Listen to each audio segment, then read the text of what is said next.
Bon, à l'époque, Hein, si on revient encore un peu hein, en arrière, à l'époque, l'évolution des suspensions, donc on a parlé de la Mr. T. hein. C'est quoi l'enchaînement, la suite? Mr. T, donc première fourche double T, mais qui en fait en est une simple modifiée. C'était un proto. Ils ont fait des jambages spécifiques avec un axe traversant. Je crois que c'était du vin, je suis pas sûr, mais je crois que c'était du vin. Et ils se disent, à partir de là, ça gagne en Coupe du Monde, on est champion du monde avec Corrado et Erin. Voilà, il faut qu'on y aille. Donc derrière, ils sortent toute une ligne. Donc la Z1, la Z2, la Z3, la Z3 Superfly, fourche à air. Ils sortent la Junior T. Alors, la Junior T et la Mr. T, ils ont gardé la Mr. T. La différence, c'est la technologie dedans. Il y en a un qui a utilisé un système drop-off, tape vers le bas, donc vraiment pour sauter. Et l'autre, c'était les cartouches HSCV, donc High Speed Compression Valve, mais deux technologies différentes, en double T. La Junior T était un peu plus économique en axe de 9, alors que l'autre était qu'en axe traversant, donc vraiment destiné à l'ADH.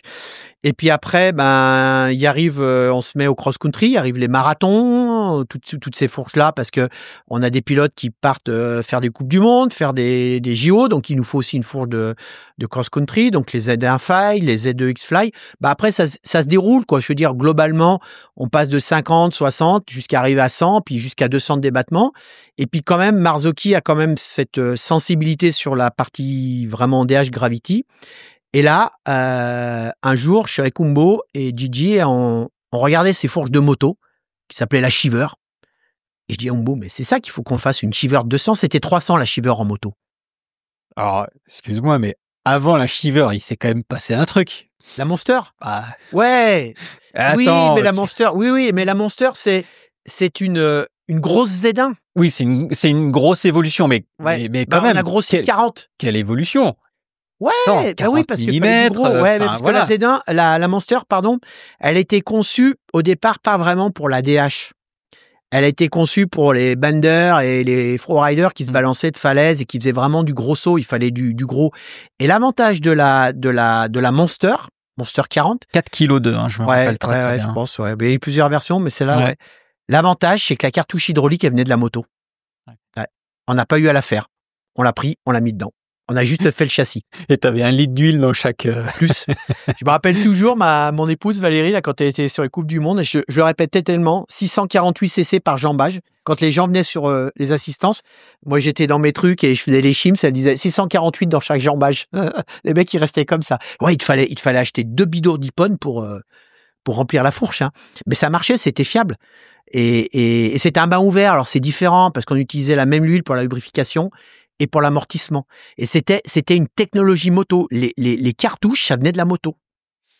Donc, ce que tu es en train de me dire, c'est que pour toi, la Shiver était plus une rupture technologique par rapport à ce qui se faisait dans le milieu du vélo à ce moment-là, alors que la Monster était une évolution. On l'a grossi, on a pris une Z1, on l'a grossi. Ouais. On l'a grossi jusqu'à 40.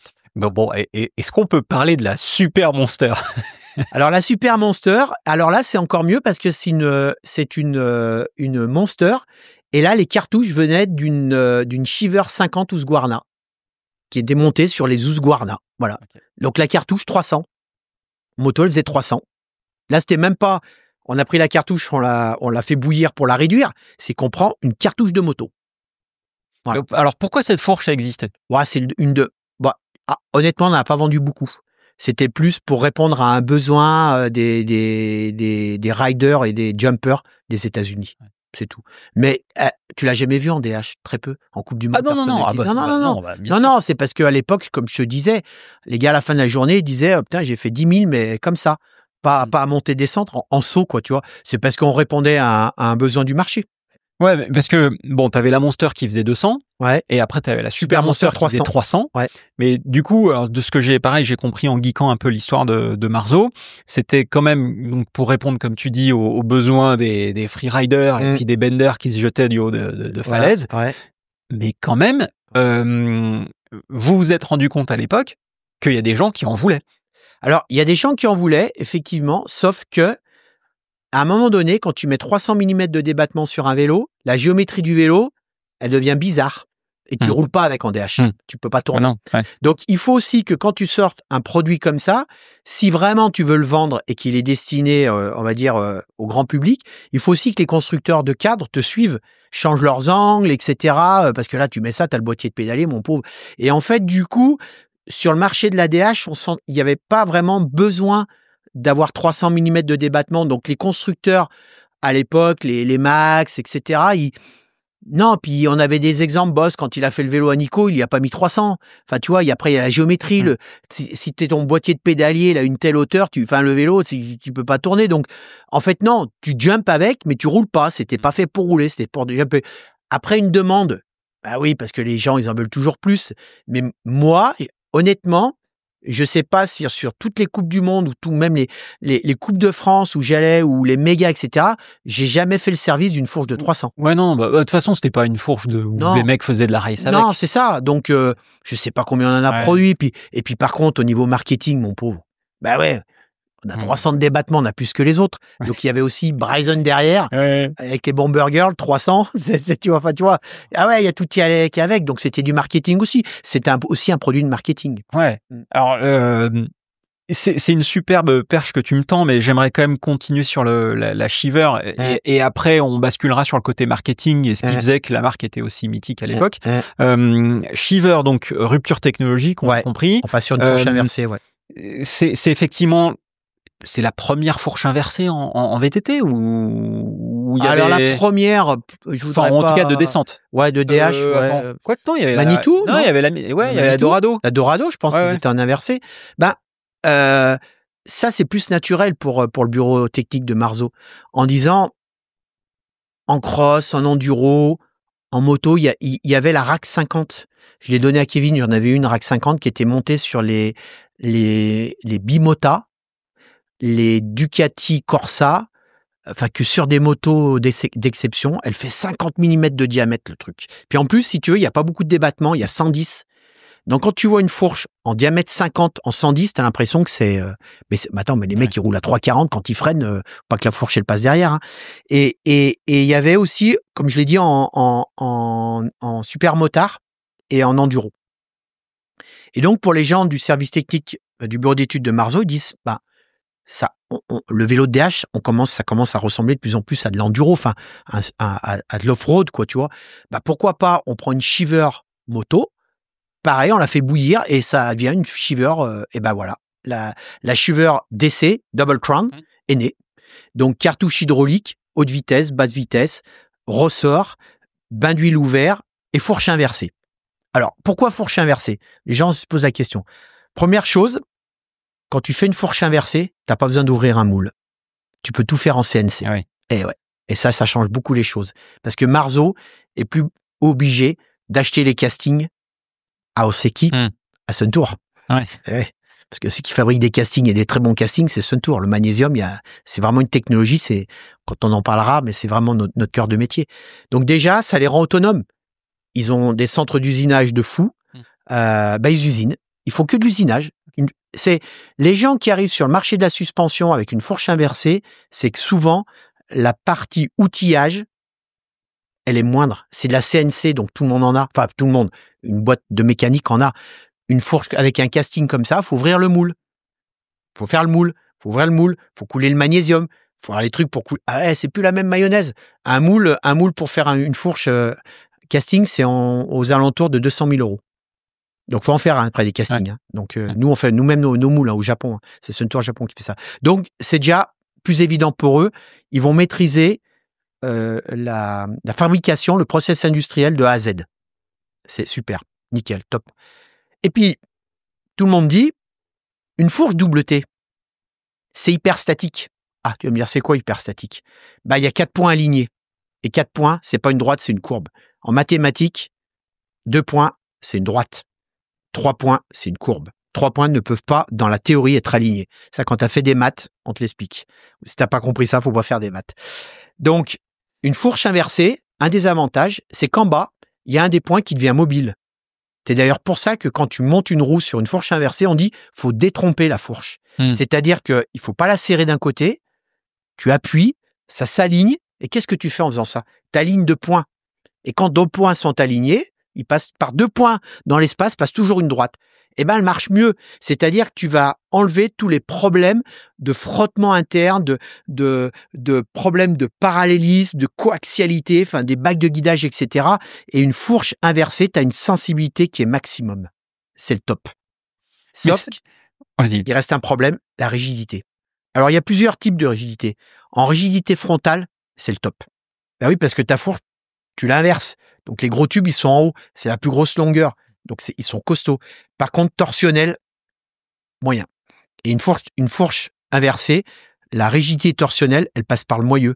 Parce qu'en fait, les jambages, ils font ça. Et là, on voit qu'on crée ce qu'on appelle une contrainte de frottement. Et là, il faut serrer fort ou il faut faire du gros axe. Mais alors justement, à l'époque de la Shiver, à l'époque où elle avait été lancée, tu étais aussi un fervent défenseur du modèle, mais aussi un fervent défenseur face aux attaques de gens qui disaient ouais mais c'est un chewing-gum cette fourche. Et toi tu disais oui mais justement en fait cette fourche amène de la tolérance. C'est ça. Là où d'autres fourches justement sont trop rigides et en quelque sorte le fait d'amener de la souplesse et de la tolérance vous fait aller plus vite. Alors l'avantage, et on va revenir un peu à la Monster. La Monster, Karim Amour la roulait. Alors à l'époque, il était, je sais plus chez qui, mais GT. Ouais. On le roulait, voilà. Karim, la Monster, il desserrait les vis de l'arceau. Il me dit, mais c'est trop rigide, je me fais taper, pam, pam, pam, dans les ornières, etc. Parce que, tu te rappelles, l'arceau de la Monster, c'est une belle pièce, il était fixé par 3 vis. Et pour lui donner de la souplesse comme ça, Karim, ce qu'on faisait, on sortait les vis, on les collait à la petite, parce qu'il fallait quand même pas qu'il les perde, les vis. Mais on les mettait juste en contact, de façon à ce que l'arceau puisse bouger un petit peu et donne de la souplesse dans ce sens-là. Donc, du coup, quand on a créé la Shiver, on s'est dit, ben, finalement, parce que, revenons en arrière, on avait une expérience des pilotes d'enduro qui nous disaient, nous, on a besoin, quand on est dans les ornières et qu'on va vite et que l'ornière, on n'arrive pas à s'en sortir, quand la roue va taper devant, on se prend des coups de raquette, ça nous éjecte. Alors que le fait que la fourche, pas en frontal, c'est ça qu'il faut pas confondre, en frontal, ça doit être rigide au freinage, mais en torsionnel comme ça, il nous disait, c'est bien parce que c'est tolérant. Et quand Karim me disait, ben moi, la Monster T, là, quand j'arrive dans des ornières, là, je me fais je me prends des grands coups de raquette parce que la fourche est trop rigide. En desserrant l'arceau, on s'est rendu compte qu'on obtenait un peu plus de souplesse et que ça marchait. Ben, on se dit, la Shiver, c'est parfait. Et c'est pour ça que moi, je mettais en avant ce côté-là, parce que c'était le feedback que j'avais des pilotes qui me disaient, cette fourche, elle est beaucoup, je parle la double C, la Double Crown. Elle était beaucoup plus tolérante. Les Race Company, les Lionel Segara, les Snellou aussi, ou Momo qui roulent avec, ils nous disaient, cette fourche, elle est plus tolérante dans ce sens-là. Donc, finalement, ça correspond mieux à ce qu'on attend en descente. Surtout quand on passe dans des voies romaines on se fait taper, etc. Le but, c'est pas, même les Cédric, ils me disaient, c'est pas que la fourche fasse comme ça, tu vois. C'est que la fourche, elle reste en ligne. Mais ça gagnait beaucoup en rigidité. Après, ben, le problème, c'est que quand tu commences à mettre de l'appui, alors, l'ADC, c'était acceptable. Mais on avait trouvé une solution. Il fallait à tout prix grossir le moyeu avant. Et à l'époque, j'avais été en charge. Le chef du bureau d'études de Marzocchi m'avait dit, tu vis pas très loin de chez Marzo, de chez Mavic, Annecy, vas-y. Et moi, j'étais allé les voir, les gars de chez Mavic. Et je leur ai dit, on aimerait grossir le moyeu avant pour gagner en rigidité. Mais le marché de la descente, c'était pin-ups. Les mecs, ils nous ont dit, c'est bien, hein, mais vous allez en vendre combien de fours? Pourtant, le marché de la descente, on va faire peut-être 1000. On va pas. Enfin, c'était compliqué il fallait créer une roue. Et ça, à l'époque, Mavic, ils étaient bien dans les roues complètes. Ouais. Quand ils dessinaient un set de roues, c'était vraiment pour une discipline et l'avant-l'arrière. Donc, du coup, là, il nous disait, faut quand même qu'on conçoit un moyeu. Alors, on va dire 25, 30, peu importe, on s'en fout mais il fallait grossir tout ça pour augmenter la prise. Mais pour eux, c'était un projet où derrière, c'était quoi les ventes? Pas grand-chose. Donc, du coup, le projet a jamais, je dirais, et on est resté sur une fourche qui, finalement, travaillait comme ça. Enfin, bon, on a quand même Christian, il a roulé de nombreuses années. C'est la première fourche Shiver que j'ai eue, la DC, je l'ai mis sur son vélo de descente. Je lui ai envoyé, je lui ai dit, on a fait un essai avec VTT Mag. Tiens, je te l'envoie et va la rouler, dis-nous ce que t'en penses. Mais il y avait on avait fait un bond en avant, mais donc, ils acceptaient le fait que ça soit un peu plus souple. Voilà. Alors, ils gagnaient un peu sur les rayonnages aussi, tu vois. Après, tu compenses. Ils essaient de faire des roues un peu plus rigides, on va dire. Mais voilà, mais il n'y a pas de produit parfait. On aurait pu le faire, le produit parfait, mais il fallait que les constructeurs de moyeux nous suivent.